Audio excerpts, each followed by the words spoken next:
আমরা এমন একটা মহিলার কর্মী, যে মহিলা বাংলাদেশের রাজনীতিতে একজন উজ্জ্বল নক্ষত্র।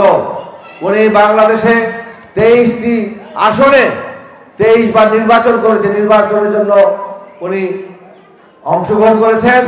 বাংলাদেশের মানুষ তাকে 23টি আসনে বিজয় করেছে।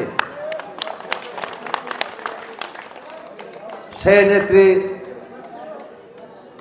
যে ত্যাগ, সে ত্যাগের মহিমান্বিত। উনি তার জীবন দশায় একজন সেনাপ্রধানের স্ত্রী ছিলেন, একজন রাষ্ট্রপতির স্ত্রী ছিলেন, তিনি নিজে 3 বারের প্রধানমন্ত্রী ছিলেন, তিনি 2 বার বিরোধী দলীয় নেতা ছিলেন। সেই মহিলার স্বামীকে হত্যা করা হয়েছে, সন্তানকে হত্যা করা হয়েছে। একটা নারীর জীবনে সবচাইতে গুরুত্বপূর্ণ হচ্ছে তার স্বামীর বসত ভিটা। সেই বসত ভিটা থেকে, স্বামীর ভিটা থেকে তাকে সেই বাড়ি গুড়িয়ে দেওয়া হয়েছে। 6 বছর বিনা দোষে তাকে কারা অন্তরীণ করে রাখা হয়েছিল।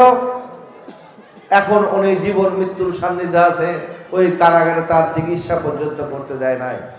আজকে সেই নেত্রীকে জীবন মৃত্যুর সান্নিধ্যে প্রায় 6 বার ডাক্তার বলেছে, প্রায় 6 বার উনি প্রায় মৃতপ্রায় হয়ে গেছিলেন।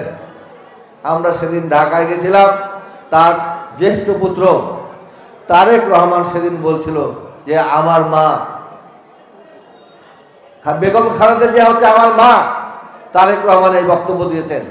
আর আপনি জানতে পারেন যে আপনার মা 6 বার মৃত্যুর হাত থেকে ফেরত এসেছে, আপনি কি আপনার মাকে আপনার কাজ ছাড়া করবেন? আপনার মায়ের চিকিৎসা করবেন না? এরকম হবে? কিন্তু দেখেন, আমার কোনো উপায় ছিল না, আমি লন্ডন থেকে বাংলাদেশে আসতে পারিনি। আর আমার মা দেশের মানুষ ছেড়ে কখনো কোথাও চলেও যায়নি।